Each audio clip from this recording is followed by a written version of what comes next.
All right. Welcome everyone to this KAGI quarterfinal match. This is the second season that we're doing this attempt to try and cover all of these matches. Really exciting, and this is, I believe, the first one that is getting played. They were gonna try to get the quick draw Holy Stew one in, I think earlier this week, and I don't think it happened. So I think this is the first one. Um, but yeah, I'm super excited to do this, super excited to be here and to kick this off. So today we've got Algernon versus Moosemandue, both well known in the KAGI groups, these adaptive tournaments. They've both done well in past seasons for sure. Both have I believe pretty well-known decks in here as well. So we're going to take a look at those in 1 second. Just want to take a look at the journey both of these players made to get here, and then we'll get into the decks, and then hopefully they can start the game in just a few minutes here. I think they planned on 9 minutes from now, so we'll not rush them. But if they want to start early, I want to be ready for them because I think it's pretty late for Algernon at least. So let's take a look at the pods here. This was a really brutal season of KAGI. It was really hard to make top cut, so props to everyone who did make it in. I think Murph has already said he's maybe going to switch up how he does that top cut, or if he's even going to do top cuts the same way in further seasons. But for this one, you had to be best in your division, and then there was only two more outside of that made it in. So let's take a look really quick at our two players. So we've got, I should have found him beforehand. Moosemandue was 4-2, and Algernon, oh, maybe this isn't up to date. Unless there was some drops. Yeah, there might have been some drops in some of these, which is really unfortunate. We had one drop in ours, and then maybe a couple other matches that didn't get finished. So neither of these players went, I guess Algernon went undefeated. Didn't get to play all the matches though. Moosemandue went 4-2, which in this division is actually pretty crazy because there was a lot of people, pretty divided division here. But looks like they had the strength of 2 O's. I think that's what this in parentheses is. So 3 of their 4 wins were 2 O's, which is not easy in adaptive, but that shows a lot of good deck knowledge and stuff like that. So yeah, that's pretty cool for both of them. Let's go ahead and take a look at the decks now.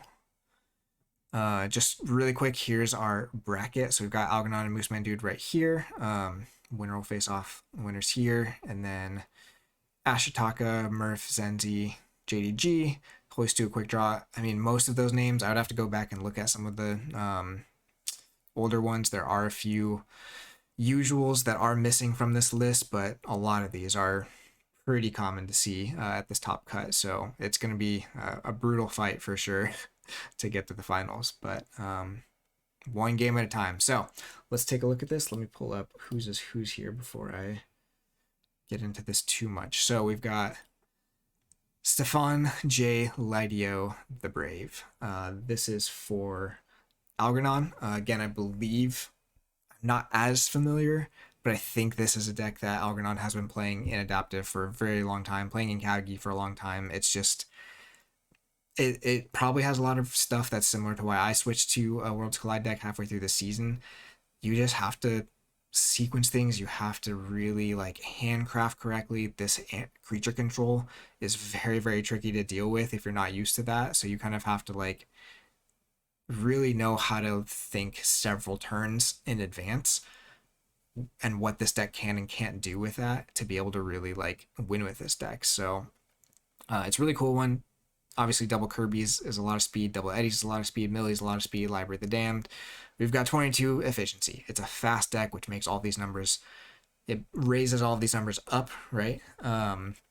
But that being said, there is still the potential of this just not quite having the pressure to kind of win out the game. So we'll see. It's interesting. It's pretty creature heavy. 22 creatures, only 8 bonus pips. Pretty low expected amber. Again, 22 efficiency really raises that up. We do have the stealth mode, which I think will be pretty relevant in this matchup. The Buzzles, I'd have to remember. I don't remember if I got to cast an Algernon game last season or not. I know I got to do Moosemandue, I might have done, or just might have watched one of Algernon's, but this is the deck that convinced you your deck wasn't good for adaptive. I mean, I think Worlds Collide decks have that. I mean, every set can have that, but I think Worlds Collide and some AOA decks just really have that, like, you have to be so good at the basics, but the basics of KeyForge, of like when to hold, when to play, when to discard, they require deck knowledge, and that requires reps. And so it's just like, if you don't have those reps with that specific deck, it's gonna be tough. So I like it. I think it's a really cool choice. I think seeing the matchup, it's gonna be really interesting. I should have done a. Why can't I do a compare? Where's my compare button? I have to search for it.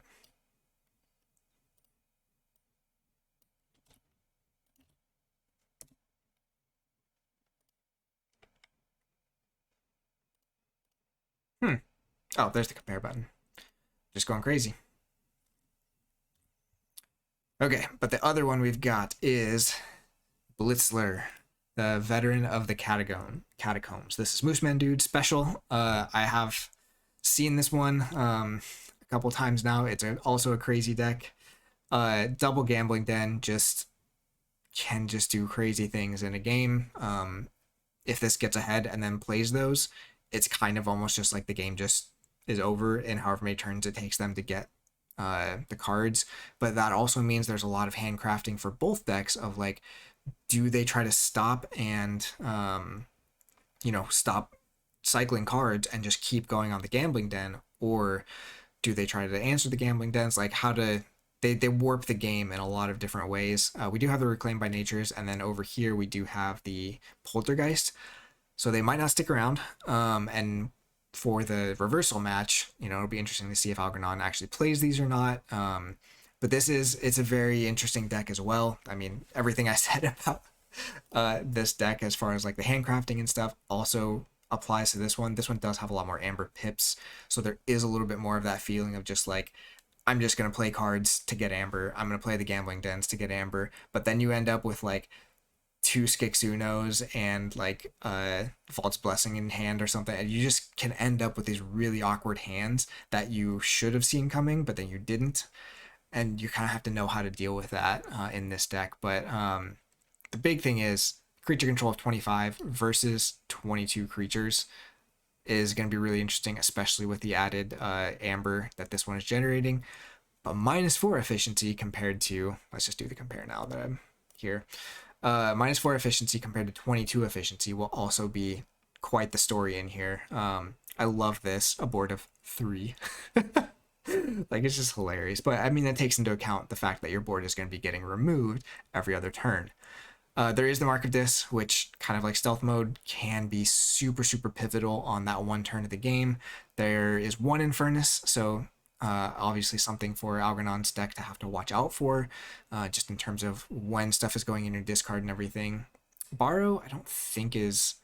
I mean, borrowing the Library of the Damned is pretty strong, but we'll see if that plays a huge role. It's not like this deck relies heavily on its artifact, kind of like this one might with the Gambling Dens.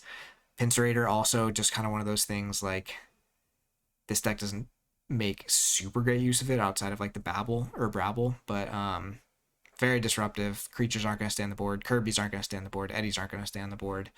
So yeah, it'll be a really interesting match to see, and I don't want to hold you all up. So if you are ready, I don't know if you've got stuff going on the Discord yet, but we'll see if they've got a game made yet. Not quite yet. I love this though. I think this is gonna be a really cool match. They're very different decks in how they play, kind of what their strategies are, but they're both very good adaptive decks, and I think we're going to see that. Like, that game 2 is probably just going to feel so awkward for both players. just knowing how to kind of walk through some of this stuff. But I think this deck is probably at the disadvantage just because I don't know how it generates Amber going in against this deck. This one doesn't control a ton of Amber outside of the Infernus.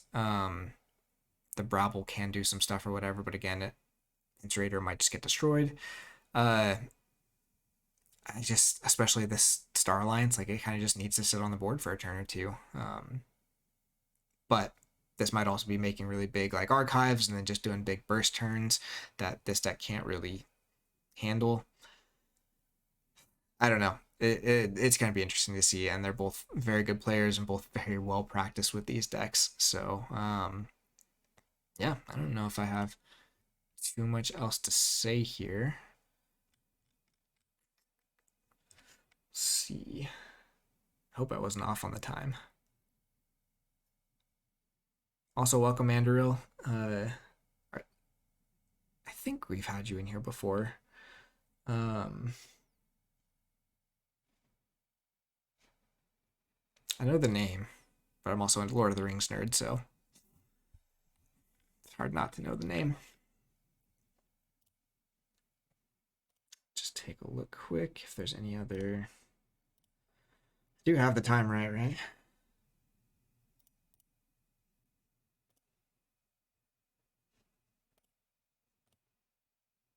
Oh, sweet, we got it. Oh, awesome. Maybe that's what I do too. I compete in the round robin and then watch the playoffs. But we've got our game going. So check the password quick.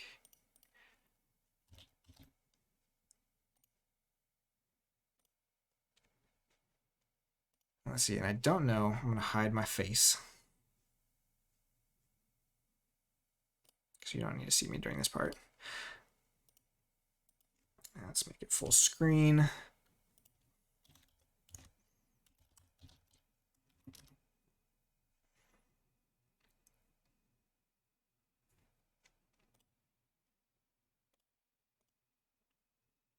All right, so it looks like we've got Algernon on the bottom, again, piloting Stefan.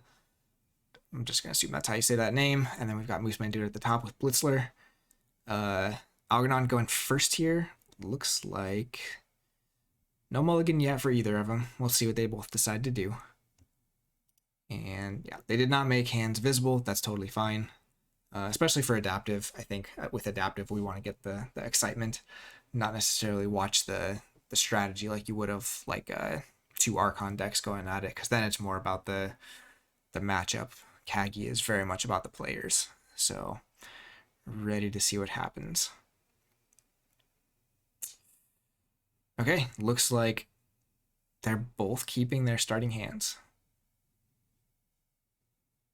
Early Star Alliance with the Psionic Officer Lang. Probably not long for this world, but also probably not a ton of reaping going on Moosemandue's side, but we do have speed out the gate. Ooh, Algernon gets the Gambling Den with the Library of the Damned right off, so 2 Amber to start. Pretty nice for him. We've got Thorium Plasmate on Shoulder Id, just to get some damage there. Dr. Millie, I think gets 1 Archive. Not counting Millie, yeah. So do you get 1 Archive going and get the Twin Bolt? Ooh, second Twin Bolt. So very good Logos follow-up. Probably what Algernon was holding with not going for a mulligan there. But very fast out of the gates for Algernon. We've got 1 card in Archives. We're at 5 Amber already. 2 creatures on board. Question will be, does he go for the Gambling Den? Moosemandue does not. So, wow. Okay, Moosemandue does not want this to be a Gambling Den game, at least right now. Trying to just get back in it with those Amber Pips. So reclaiming it there. If you missed that, for an extra 2 Amber Pips off of that. It's a fast start for both, which is going to be interesting to see if that kind of, how much that slows down or if it does slow down. But the fact that there's still creatures on the board for Algernon's side means he's probably going to use them.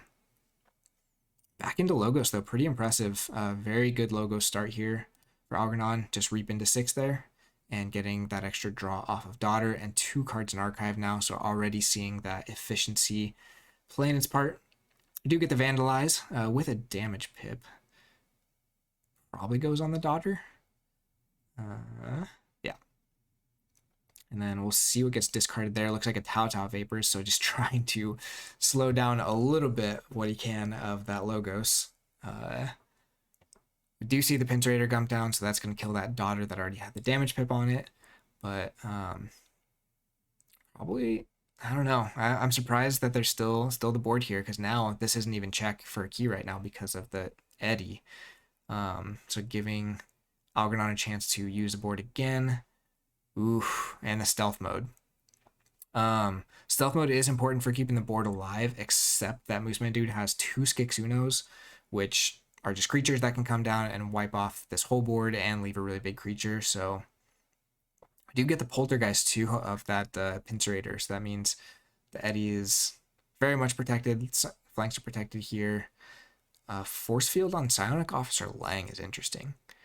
I think it makes sense because it's the only one that can actually get warded right now against this much, though. This much creature control. It's not going to last super long. But very quick turn there for Moosemandue. Just needs to clear the board. Does leave the Lang. 8 power, though. And we do see 1 Gateway discarded. So that'll be check at 7 for Moosemandue. And Algernon is at 4. And they're both playing fast, so I'm trying to keep up. Just if you see something or miss something, just let me know. I'm gonna try and keep up with the chat as well, but otherwise we're just gonna let these guys play. They both, again, know these decks very well. 1 Rock Rub. Can he actually take him off check here? Only with a Hysteria, I think.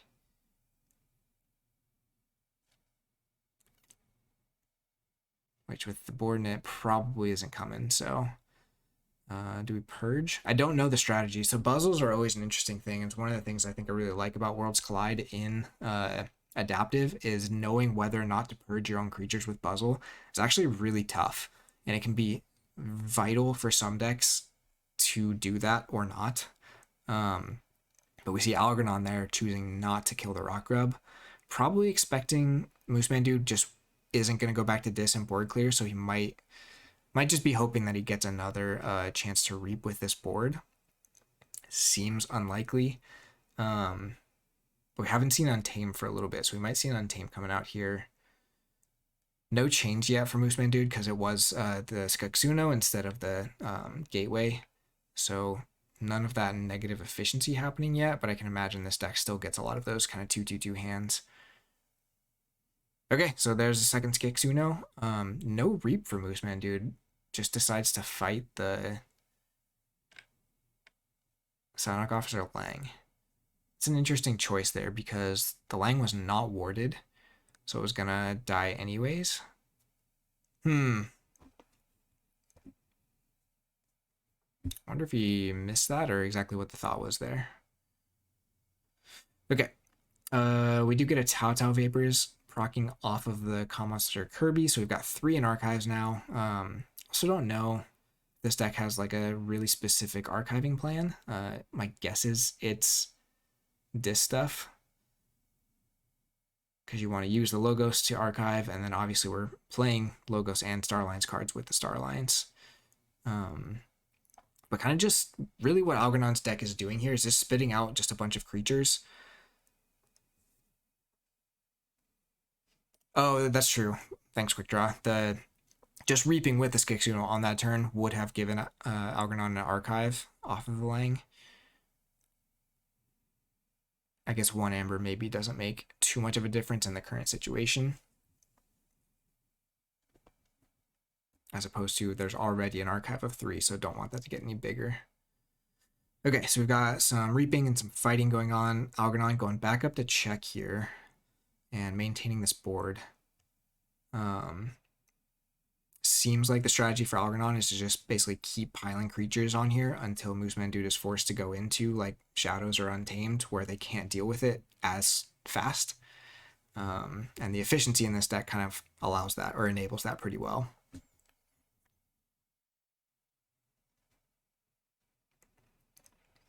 Moosemandue having to think about this turn. Algernon is a check at 7. Man, I'm so bad at analyzing decks. I was definitely kind of like expecting Moosemandue's deck to have a little bit of an advantage just with all the creature control, and Algernon's deck needing creature control. Algernon's deck did have a very fast start to the game, which helped a lot. But Moosemandue has had to have a lot of turns that look like this, just 1 or 2 cards, not gaining a lot of amber just to deal with the creatures that keep coming. And also we haven't seen like the second Gambling Den, Pincerator got destroyed. So a lot of the things this deck probably relies on as kind of very consistent, just not happening as much here. We have a second Eddy come down, getting us to 4 in archives. And the Quant, which is just more of that action cheating to kind of keep that cycling going. Okay, so second Gambling Den is down now. And Algernon is actually in a position where they could just play to get this down to 1 card and just keep it there and keep gambling, especially since the pressure is kind of on Moosemandue. We'll see if he goes for that. So we got the Jargoggle there, so already 2 amber off of it. Goes into Star Alliance. I would imagine just a fight here to turn off the Secret Needle, but we'll see. Does choose to play 3 here, and there's no chain, so there is no card in the draw anymore, so now you can't Gambling Den.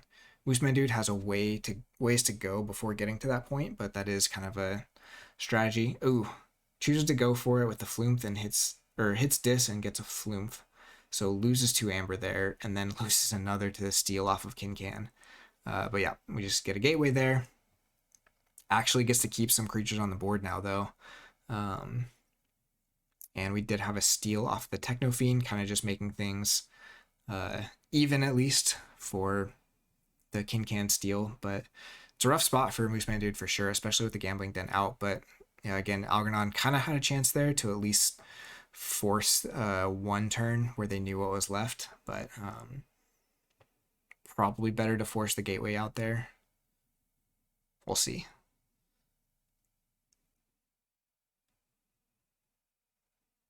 Jargoggle comes down. I don't know if there's anything too crazy you want to put under Jargoggle in this one besides the Hysteria. My guess at this point is Hysteria's in the archives, but hard to say. And then a discarded Tapsis. That's an interesting play. I wonder what the motive was for that. I guess it probably that kind of is a tell that this probably is the Hysteria, right? Why else would you discard the Hapsis there? I guess to avoid the Mark of Dis. We haven't seen Mark of Dis yet, so at this point in the game, playing around that so you don't get forced out of check or whatever, or or he just plays it the next turn anyways. Interesting. Up to 7 in the archives though, which whenever that gets pulled, it's going to be a pretty huge turn. Again, not knowing enough about Algernon's deck, I don't know if he just plans to leave it there or if it is something that you kind of build up to a bigger kind of combo turn. Again, with the Dis, it'd mainly just be something with Hysteria, Rock Grub, but even that's not like anything huge. 1 more archive there off of the Jargoggle dying.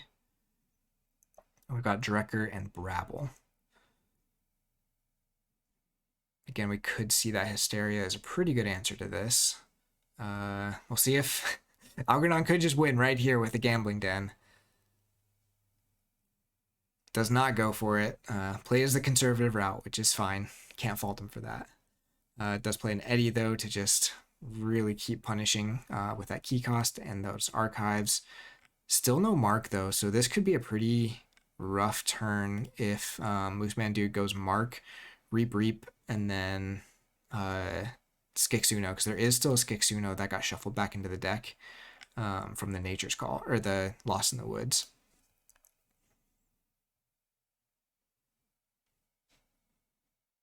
Gambling Den for Dis, so it does go to 6, and unfortunately the key cost is at 15 right now, so doesn't quite get him the key. Without that Pincerator, though, no way to kill this, to force the opponent to kill this. We saw there the Twin Bolt, Algernon just not even touching it. So, and again, that Hysteria could come down probably anytime now.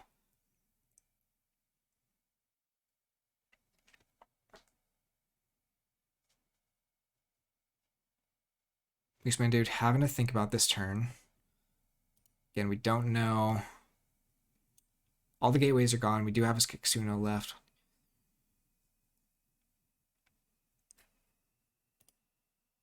I think 4 discards left, though. So Stirring Grave, we know, is still in the draw, because that's what he revealed with the Gambling Den. Mark of Dis hasn't come down. We have another Skixuno to come down, and Infernus hasn't come down. So actually a lot of handcrafting for Dis that's going to be pretty painful in these last couple turns. But there has to be pips for the Infernus to hit, and right now you're hitting your own arc or discard, which feels a little bad. Okay, but we might see that turn come down now. I'd be surprised if he had all of those cards, but honestly, I think just reaping with these two and then Skixuno doesn't feel too bad, because one Eddie is already in the discard, so killing this one gives you a lot better chance of forging pretty soon here.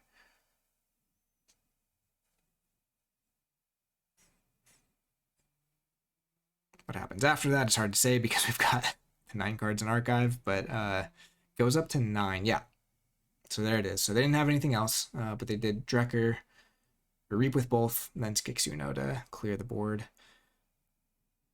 Okay, so we get the Star Alliance. We've got Garcia to tax. There's 2 Garcias, right? Don't get the second one, though. So it is going to be... Ooh, and gets the Gambling Den because of chains. Moosemandue did not draw anything. So this is where, again, Moosemandue's practice with this deck just shows in some of these small decisions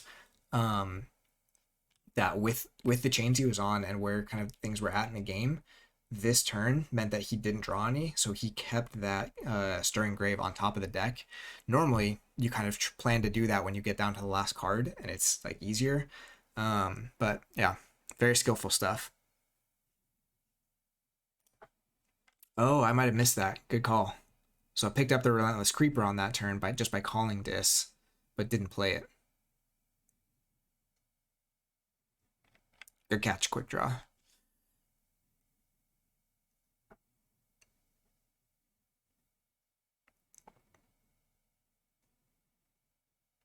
So, I mean, Moosemandue has to decide here.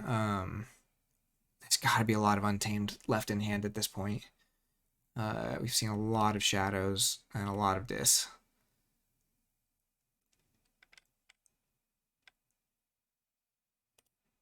But Untamed does represent a steal because of the King Can, and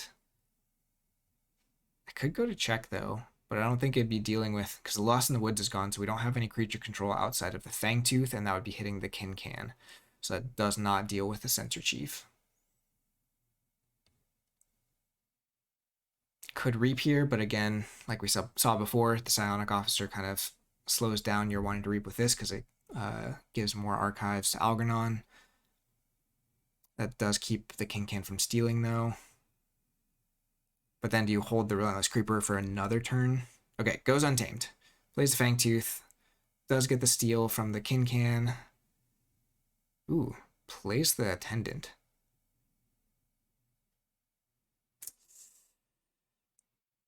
Okay, it does it for the Vault's Blessing, so that gives you a mutant to get the extra Amber off of the Vault's Blessing, but that does keep you from killing this, so now Algernon can choose any house. Oh no! Algernon loses 2 on the Gambling Den. Gets greedy. I don't want to go through the statistics right now of how likely that was, but if the archives was all Dis, and you've played this much Logos, it was probably very likely to be Star Alliance, so that might be a pretty frustrating result there for Algernon. We do see the archives pulled here, though, so it's going to be a Dis turn, so we'll probably see that Hysteria finally come down. Poltergeist could hit any number of things. So since the Skixuno was down, there was no steal off the Kincan. We do get a draining touch on the Skixuno. So that's good, so it's not going to go back to hand with the Hysteria. Buzzle can get some free reaps here by doing some purging.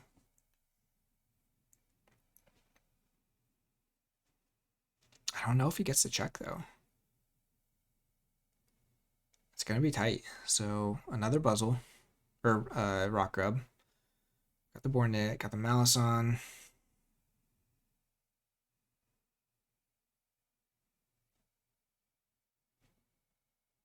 Oh, there's the Hecatomb. Did I miss the Hecatomb? I thought it was in there and I just looked for it. Okay. So Hecatomb makes that a lot stronger of a play. Punching up to 10 Amber, Poltergeisting the Gambling Den, so that there's no chance of shenanigans there. And there we have the Untamed coming back out for a win for Algernon game 1. Woof. That was an intense game. Again, I think that start for Algernon was very good with the Logos. Some interesting calls there. Purging the Gambling Den early on. I don't know if the Gambling Den favors who it favors more. But yeah, this swap match is going to be really interesting. Again, I think both players are going to find these. Oh, rematch failed. They're both probably going to find these decks pretty clunky.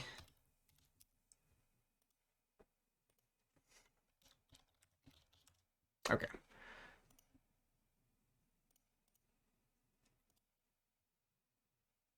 Let's see how this goes.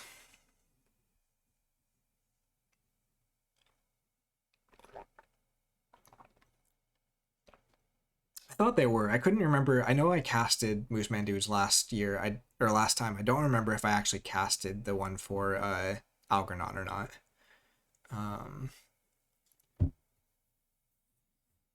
Yeah, I needed to go back and just check the. I need to check the bracket from last year so I kind of know, because there's a lot of a lot of repeat names, but not all of them. Okay, so we've got Common Officer Kirby with a Tau Tau Vapor, so some decent speed coming off the top for Moosemandue. And we've got the actually very similar start for Algernon with Moosemandue's deck. Oh, I did. Man. Yeah, thanks. My memory is... I'm trying. I should have looked up more of the information so I can, yeah, pull that. I just need to get like a good spreadsheet from Murph or something that has all of that info. But they both looked familiar, so like the more I'm watching, the more it makes sense. But okay. So I really like this from Algernon. Just getting some of that Untamed out of the way feels really good. It's not dealing with a pretty scary Star Alliance board. But the question is, do you want to keep going Star Alliance here or start using that Logos to archive? Was that me and Zach that casted that one, Quick Draw? That might have been.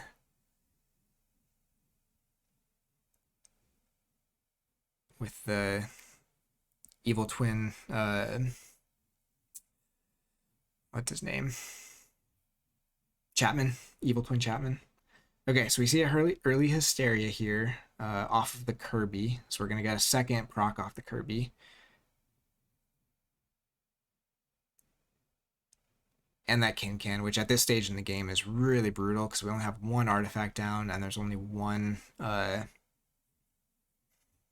house represented on the other side. So those Untamed creatures going back to hand feels really bad.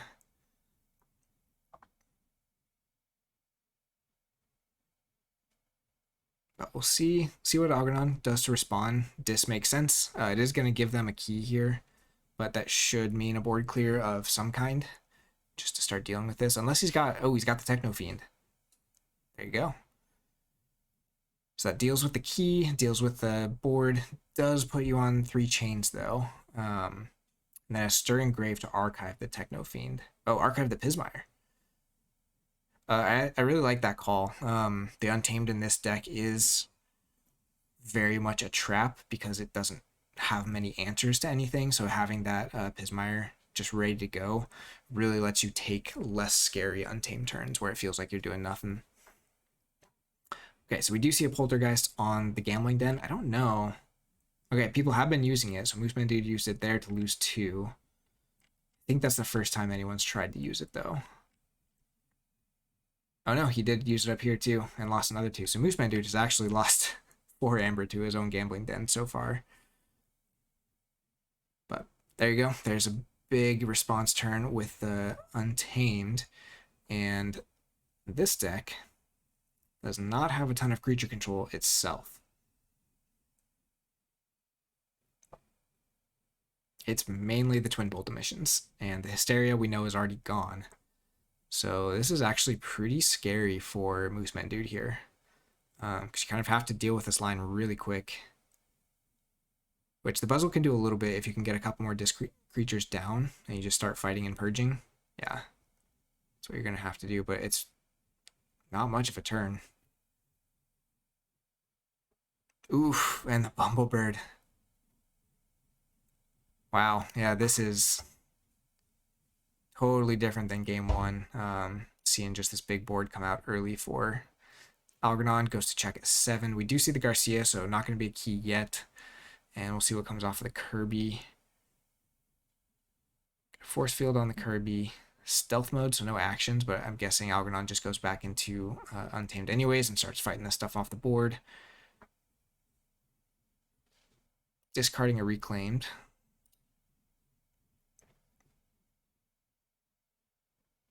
And we've got a Fight, Reap to go to 9. Moosemandue's still not on check because of the Pismire. Okay, Logo's coming down, getting some value. Gonna tax that key too. Actually, gonna tax for full value, which is, or not quite full value. Key cost will be 8. I wonder if there's a way they could have sequenced that to archive 1 more with Millie, so that would have been the full 9. But finally have a board to start threatening this Untamed, but it's already kind of done a lot of its damage. Pismire's still here, so still not on check either. So Algernon just goes straight back into it. Not really scared about this board because Algernon knows as soon as it gets fought off, he can just board clear with his dis anyways. Taotao's is scary though. That does give a lot more value to this Logos board. Hapsis should be getting warded here. Now we've got the Jar Goggle.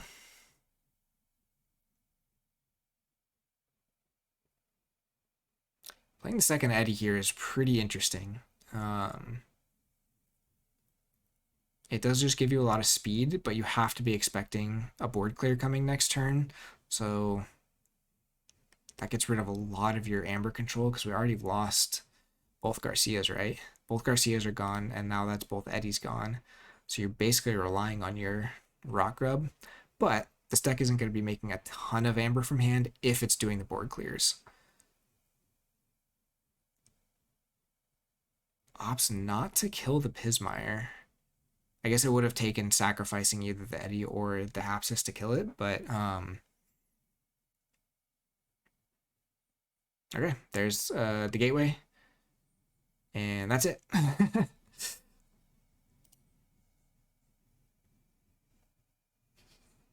Not on check yet is actually pretty interesting there. I mean, you had to deal with that Logos board, right? Because that was kind of like what you've been forcing Moosemandue to try and get out. But you really wanted to be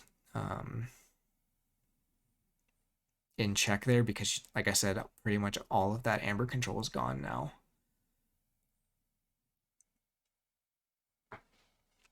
And back on chain, so 5 cards again. None of the artifacts down. Even with that good start, it seems like the Worlds Collide deck is probably still a little bit in the lead here. Oh yeah, it was a reshuffle, huh? Thanks for catching that, Infrequent.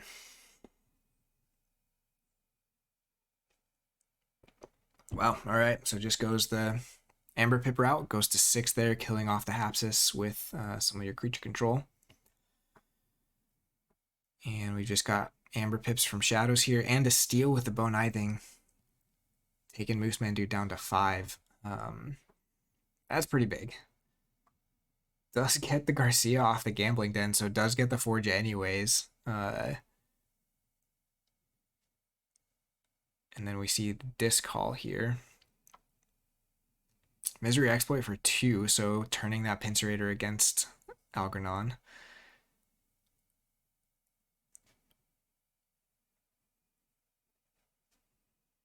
I'd be surprised if he buzzles here, but oh, just goes for the Hecatomb to get to check again. Man, this deck surprises me every time. It just makes more amber than it should. Or like when you just look at the deck on paper. What do we have for answers? So we do have the gateway scene off the gambling den there, so that is 2 more amber, but I think, yeah, with a disc call, that's probably going to be game. Oh no, Infernus. Infernus will keep him in it.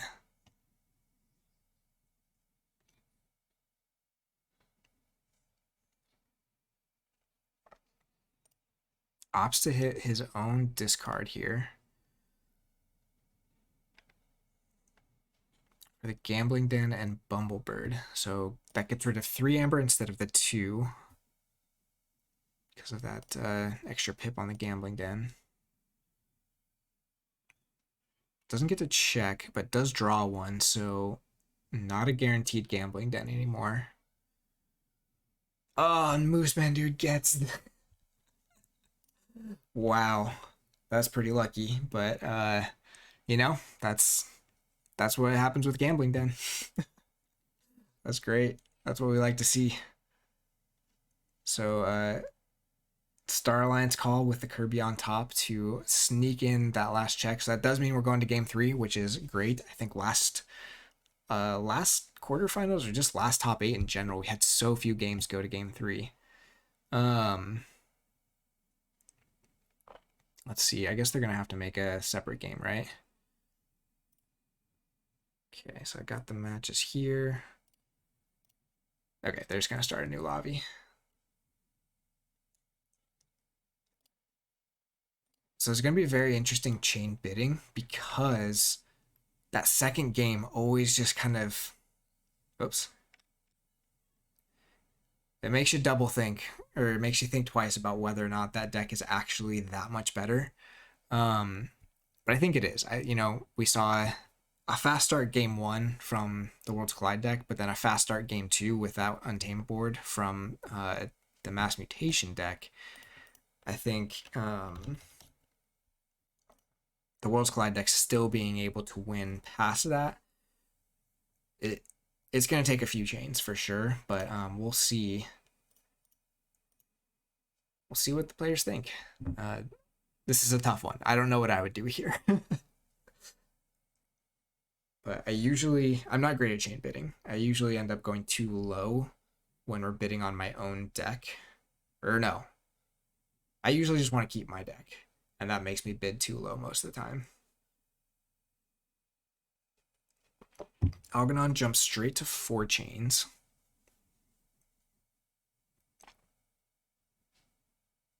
Moosemandue goes to 5. This is dicey.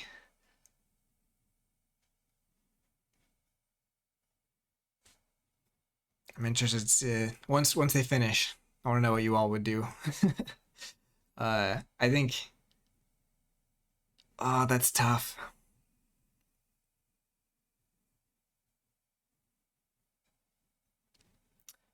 So Algernon lets Moosemandue have Stefan at 5 chains. I really don't know. I think this deck burns through chains so fast, so it's really hard to say. And if you don't get as good of a start with the Untamed in this one, like you could just be in a lot of trouble. But, we'll see what happens. Again, both of these players very knowledgeable about their decks and veterans of adaptive. Yeah, I think 6 or 7 probably would have been fine for this deck. neither game was. And both games ended up fairly close at the end.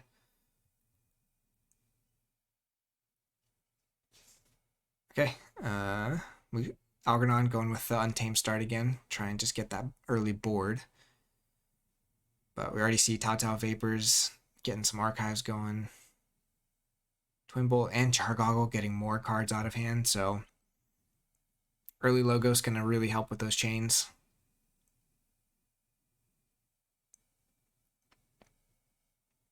Shadows for the Liam Say. We didn't really get to see the Shadows do a ton last game as far as the creatures. But double shoulder is actually kind of a problem for this deck. Man, so fast on these calls here, but gets 2 Amber off the Gambling Den. Moosemandue does with a Star Alliance call. Goes Logos, gets more efficiency going, so already basically on no chains with the Daughter. Liam Say does take out the Jar Goggle, so another card getting archived there. See if he chooses. I guess he probably chose not the Gambling Den at this point. So those would be before this point. Yeah, so no Gambling Den. Does go back into Shadows, just probably going to reap with this board. Borrow for some Amber. Tempting. I guess you can't really kill the Daughter here because the Shoulder Heads can't fight. Moosemandue goes for another Star Alliance and does not get it, so loses 2 there. Just saw the Borrow played, so now the Library of the Damned comes down and is actually going to sit there for a while unless we see some of those reclaims come out. But I gotta wonder if Algernon just, yeah. Oh, well, I guess Poltergeist will take care of that. So can't do the reclaimed on the double Amber Pip Gambling Den. Draining Touch will kill the Liam Say, so that gets rid of some of that ping damage. And the Rock Rub does take Algernon off check. But scary disboard coming out here. Let's see, does he just hit the Gambling Den now, or does he go for the Poltergeist and Twin Bolt? Yeah, I'd be pretty tempted just to start getting rid of some of their creature control. Because, like, if you can keep your board, I guess the Hysteria is still scary because this board refloods after Hysteria, probably a little bit better. Purge Tao and Twin Bolt. So just trying to remove some of that efficiency as well. But, I mean, the chains are almost gone already, and this deck likes to give chains to itself, so I don't know. 5 chains is going to be... It's an interesting call. It doesn't feel like it really affected this deck hardly at all.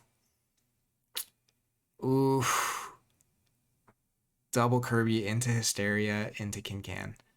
That is brutal. Algernon not at check yet either, so no steal off the Kincan because of the Library of the Damned. It does mean a second Infernus play, so we'll see what he chooses here. So Hysteria and second Twin Bolt. So that's most of the creature control gone now. So we'll see if Algernon just goes for kind of a 180 on this deck's strategy of just building board. But we do see this Kixuno, so we're starting off with a big dude. And getting rid of those Kirby's and the Kincan, which is pretty solid, and going to check.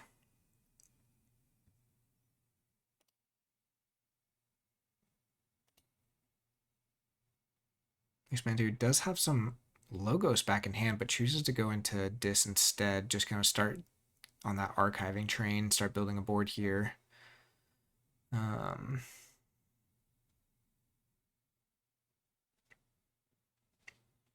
I was going to say, probably see the Shadows come back down, get those taunts down, and just try and get a board that you can start reaping with again.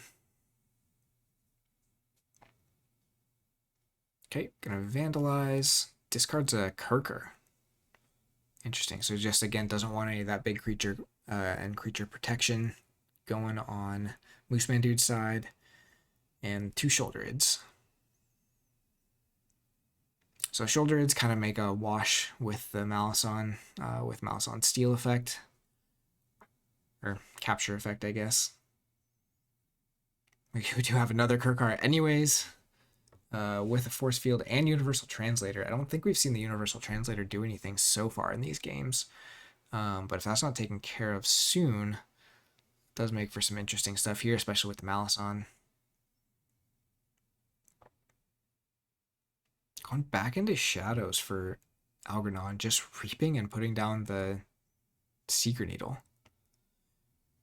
I guess just trying to wait until Moosemandue plays more creatures so that they can bomb it, but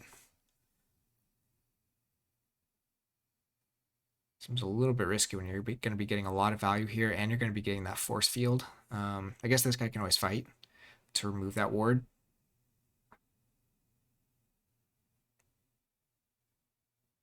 Does go for the fight with Scullion to kill one of the shoulder ids.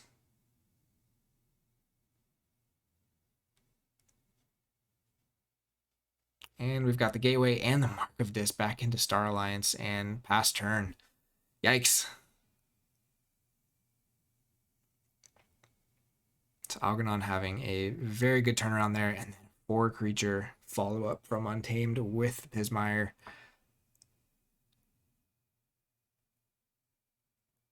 And then that Logos that got bounced a while ago we see coming back down. But might just be a little late. Algernon probably just going to start reaping and doing maybe a little bit of fighting with these Flumps just to clean up some of this stuff.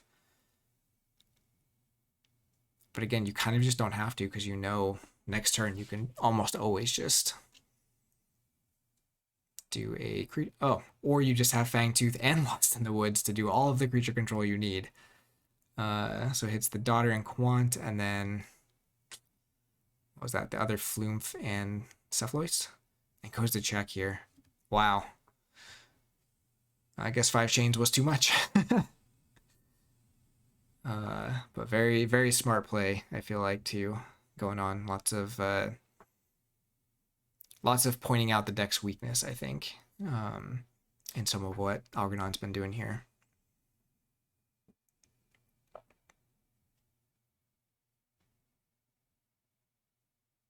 Ooh, I wonder if that was a desperation fight there with the Hapsis. Oh, no. Yeah, because this would have been Lost in the Woods, right?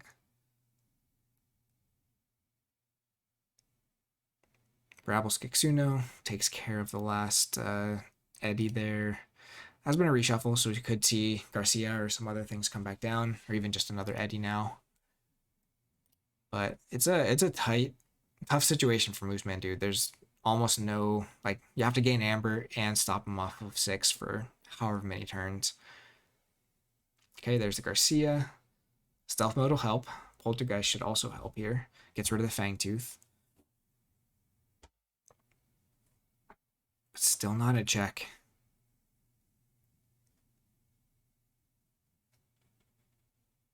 Fights the Garcia and just stays at 6. Just going to keep asking for answers from Moosemandue. See if he can keep finding them.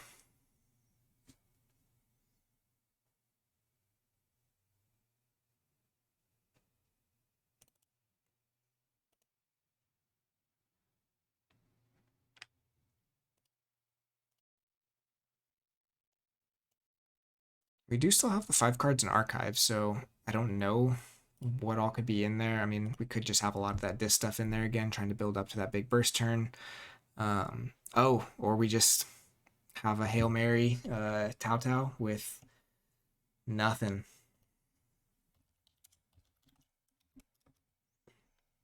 So there you have it. Algernon has advanced to the semifinals.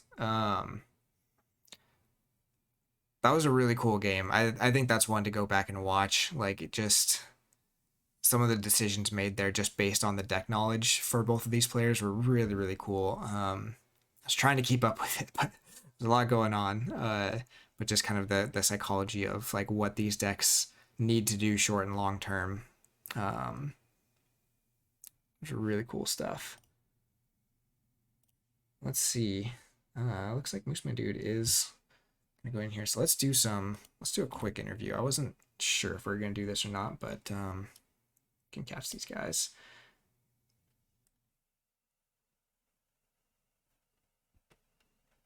Well, it'll be recorded, I think, at least. All right, well, they can watch the It says you're coming through, so it should be Cool. okay. Anyways, Moosemandue, welcome. Those were Thank you for having quite me. the games. Oh yes. Whew. uh, both were such cool decks. That was so interesting because even going into that, I think I'm not great at evaluating decks, which is probably why I haven't made it very far. Um, but the need for creatures on Stefan's side, I thought would be a really big advantage for your deck.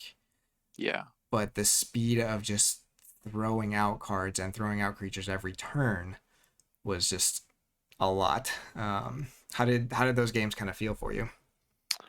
Um, Game one, I was feeling good until I hit four of the five board wipes in the top third of the deck. Then it became really difficult to play because obviously the only way you're beating a huge board of Starlines or Logos, which Stefan is really good at spitting out, is you have to be able to clear it with the dis. And so you can't just discard. You can't play one, discard three, because then you're going to be out of board wipes for the rest of the game. So that really clogged up my hand kind of more than I was hoping. I was hoping those would be spaced out a bit more. I think the game wound up being close in the end, but lacking the minor efficiency of not holding two board wipes for multiple turns Yeah. set me far enough behind, I think. Well, and especially with how fast the start was that game, right? For Algernon's Logos just came out blazing that game. So to hear, Yeah. yeah, to hear that you had that many board wipes early on, that makes a lot of sense. And then game two, it seems like Game almost the two, opposite happened, right? yeah, game two was the rare dominant board state from Blitzler, which is not, uh, has an effective power of four. I did So notice that. it it doesn't really have creatures in play.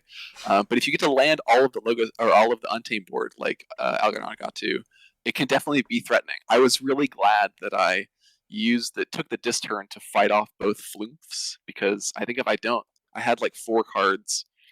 I think it was four Star Alliance cards, or maybe it was four Logos cards. Either way, I think if I take one of the other turns and he gets to play the Bumblebird, make all of the untamed guys huge, and just they'll never die for the rest of the game, I think that was going to be a real problem. So that taking that turn gave me a chance to get into it at the end of the game with some lucky gambling den play at the end. Right, I did notice that. And so I mean, obviously you've played Blitzler so much. Do you Yeah. usually is how much do you just rip Gambling Den? Just 'cause Um, if it is even 33% chance for each, I will not do it. Other than that, I am more likely to do it than not. Um, what and about if I would say about half the time I'm using it, I have either a very good idea of what's on top of the deck or I fixed what's on top of the deck. So I yeah. do a lot of gambling den activating. When we saw, I think it was game one where you pulled back the what was it, the Relentless Creeper, and then didn't Yep. play it so that you could keep it in hand so that your hand didn't change. So you had that Stirring Grave top deck again to keep Gambling Den. Yep.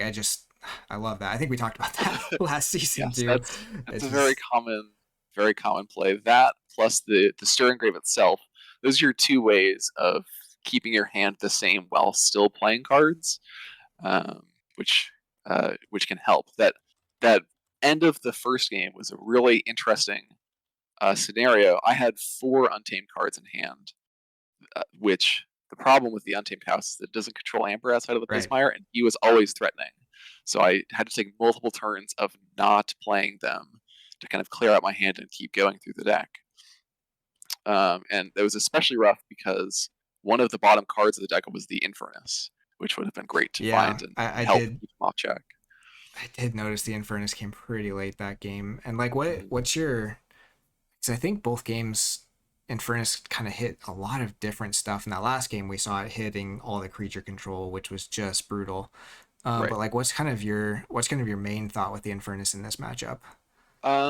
In this matchup, most of the times I just see Infernus as your opponent loses to Amber, Gotcha. and that's if it does anything better than that, that's great. Being able to hit the Hecatomb, for example, is really good because that big burst is something that's hard to match. Um, Hitting the maybe the Poltergeist to let me build up more of a board of artifacts could be good.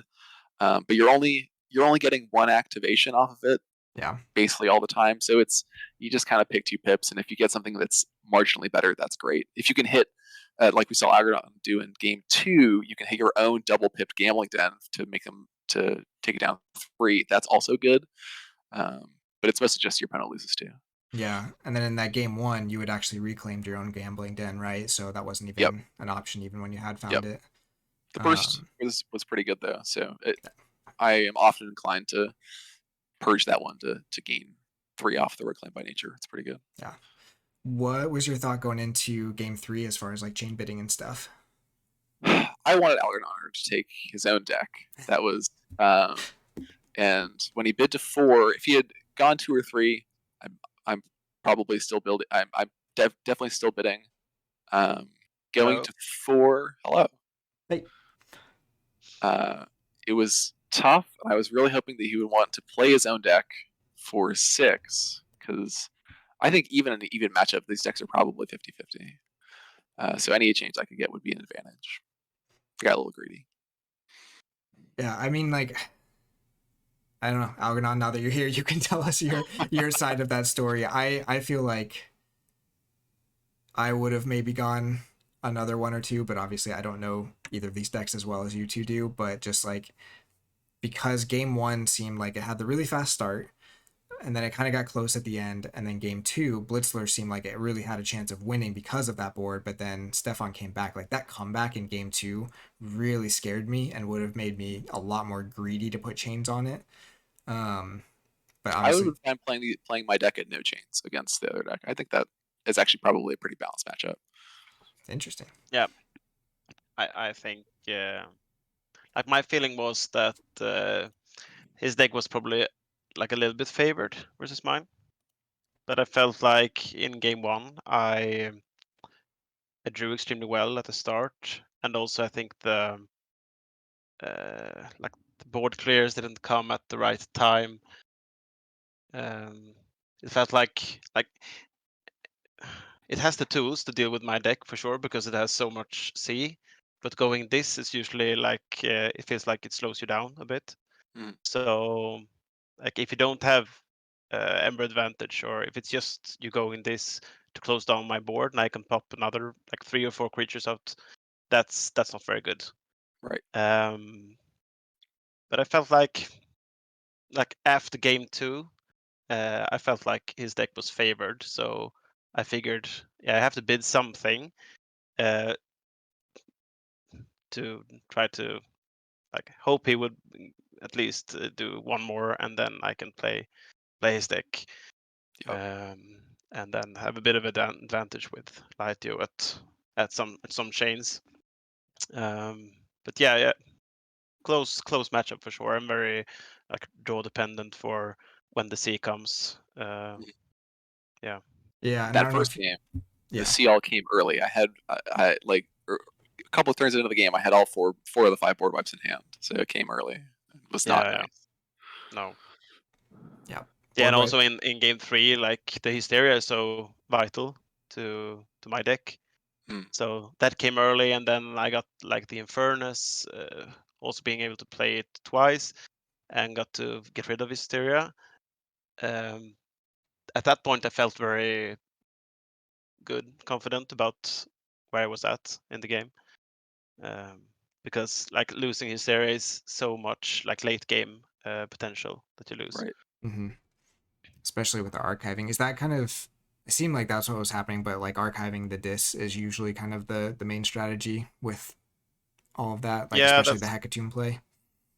yeah. If you can get it to like if you get to draw it in that order that it's possible, then yeah, um, that's the way I want to play it. Like ideal scenario is just archive the whole this, then do 2 keys with the other 2 houses, and if you need to, you can just um, burst with the Hecatomb, Yeah. or just keep it in the archive to uh, make the keys expensive with a like smaller deck, just with the Star Lions and logos, and make the keys cost a lot. Yeah.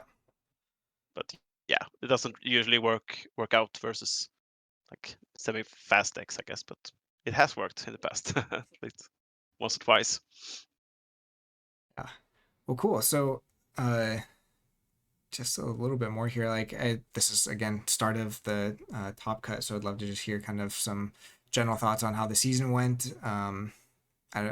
It sounds like both of you usually play these decks kind of exclusively almost for KAGI, Yep. but I know the pods were kind Yeah. of funky this season. So how did the season go, and like what are you kind of looking forward to with WoW being in the mix next season?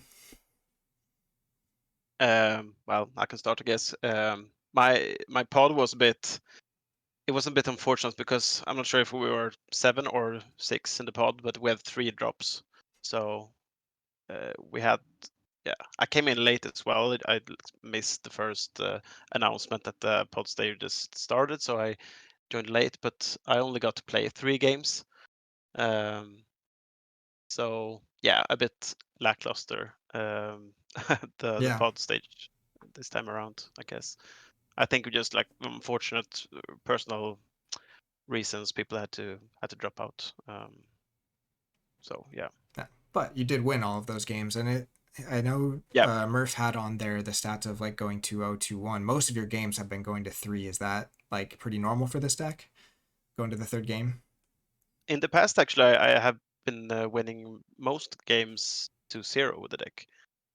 But yeah, this time I think all games have went to 1, if Yeah. I'm not mistaken.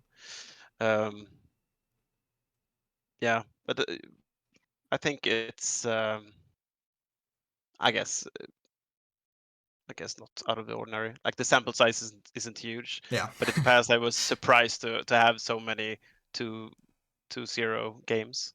Actually, Yeah. Moosemandue, how did your season go? Um, I I was in a tough pod. I got to play 6 games out of the possible 7. I lost the first 2, so I was feeling very. I was Mm, not thinking I was going to make it this far. But I got to rattle off 4 wins, including 3 2-0s. I think my deck lends itself nicely to 2-0s because uh, it's after that after winning the first game. If you don't manage the C right, then you're going to lose to a big board. So I found a couple 2-0s that way, which helped me sneak in. So did your deck usually win game 1 in the pod stage? yes, I think it only lost maybe once, and that was to Murph when he got to burst for Mm, 6 Amber, and I could never find the Infernus. yeah. He got to like play fertility chant Deepwater Grew, and I just never found an Infernus to stop it. But it tends to win a lot of its Yeah. first games. Is that the same for you, Algernon? Because I feel like that's something that doesn't get talked about too much in this top cut, where it's like if that's kind of both people are bringing a deck they're expecting to win game 1, and then one of them mm, doesn't, it's just like it throws everything off for that player a little bit. yeah, I don't have the stats for it, but I feel like I usually win the first game. I Interesting. think that's yeah, I think that's usually the case. Cool. Well, we don't know any of the other odds or any of the other people have gone yet in the quarterfinals, so we don't know who you're playing against yet. It's going to be either Quick Draw or Holy Oh yeah, Stew. Um, I know I which, played Quick Draw last season in the semifinals. I yeah, think I think we were saying I maybe actually maybe quarterfinals. got to cast that one too. I was trying to remember if I just watched or cast it, but Quick Draw thinks I did cast it. So we'll see if I can do Yeah. that again, but he's got to make it through Holy Stew, who was in my pod and did very well this season. So that's going to be a great match as well.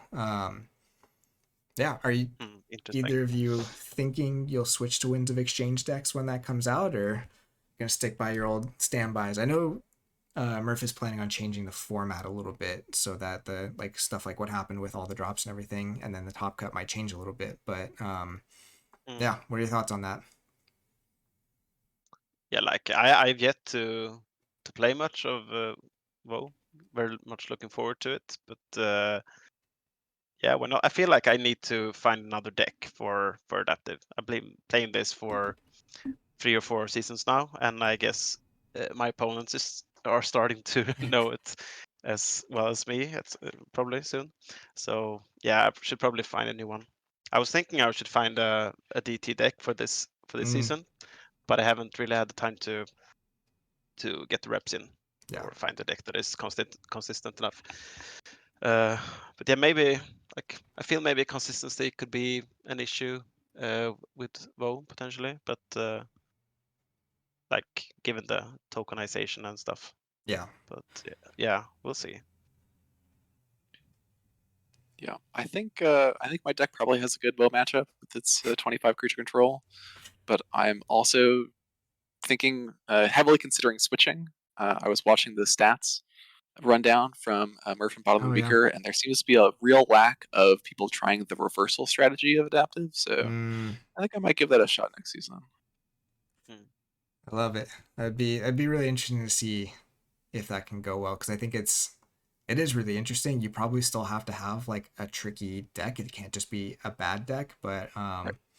yeah, that'd be cool to see. I mean, obviously both of you have a good track record of making it to top 8 now.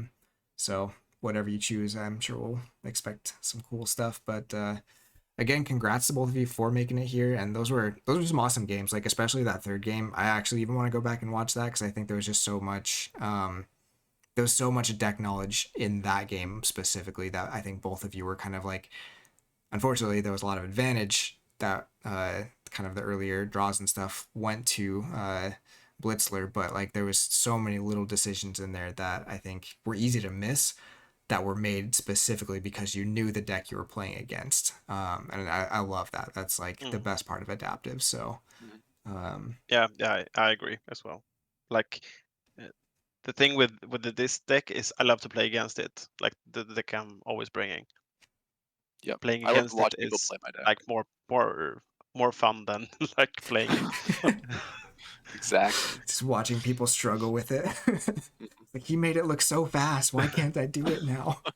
Yeah, but also like you know the weakness of your own deck, Yeah. and just like it's a nice change of pace, I guess. Normally you struggle because you don't know how to beat the opponent's deck, but here you know how to beat it. You just don't know like how to use the tools you have at hand, sort of. So it's a different experience. Yeah. Well, cool. I know it's late for you there, Algernon. Don't want to keep you guys too much longer, but congrats on the win, and we will hopefully see you in the Thanks. semifinals. And Moosemandue, congrats on a great season. Again, sorry it was kind of rough in the pod stage there with the drops, but still fun. And those were again 3 great games. Like, I love it. So, and thanks for getting Thanks for on. I casting. know it's Thanks for the cast. kind of Yeah, thanks for the cast and thanks for the games. It was yeah very fun. when I actually got the audio working, but you know we're trying here. Trying to get better at all of this, but I appreciate you guys hopping on and letting us cast. And again, thanks to Murph for organizing this. But Absolutely. yeah, I think we'll let you guys go. And thanks to everyone for watching. This will be up. Murph will probably have this up on YouTube sometime soon. I'll give him the VOD for it and everything. Otherwise, you can check out my Twitch to see it sooner. But yeah, thanks, guys. And we'll talk to you all later. Right. Bye bye. See you guys. Cool. Thank you, Twitch chat. And we're going to log off now. But again, you can check out the VOD on Twitch. Otherwise, we'll have it up on YouTube soon. Again, thanks to everyone playing and thanks for everyone watching. This is awesome stuff. I love it. And if you have suggestions or anything, I am actually going to start working to try and make some better stream stuff. I obviously was not super prepared today, but trying to get there. And this is good impetus and practice for me to do that. But yeah, we will hopefully see you all for the next quarterfinal match if I can make it to that one. See you all later.